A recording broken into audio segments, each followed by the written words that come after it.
Ассаламу алейкум жердештер. Мына Kia Rio сатылат. Жылы 2020 1.6 автомат. Машина ушундай өтө жакшы, ухоженный. Прям жасалган машина экен. Өзүнүн брачканыкы.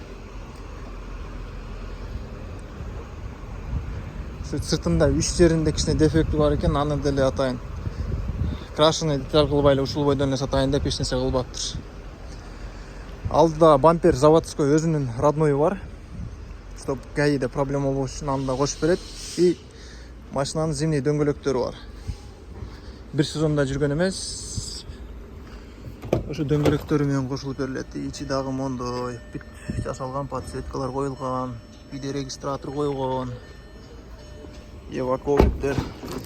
Машинанын жылы 2020 1.6 автомат. Кимге кызык болсо чалгыла, жазгыла. Машинанын акчасы 1 100 000 плюс торг туугандар. Машинанын пробеги 132 000 ошондой. Аз пробегин да бир көрсөтүп коеюн. Машина ДТП деле жок. ДТП болуш керек баягы. Бампер ошого окшогондор эле да. Так мындай страшный ДТП жок историясындачы. Ошо туугандар.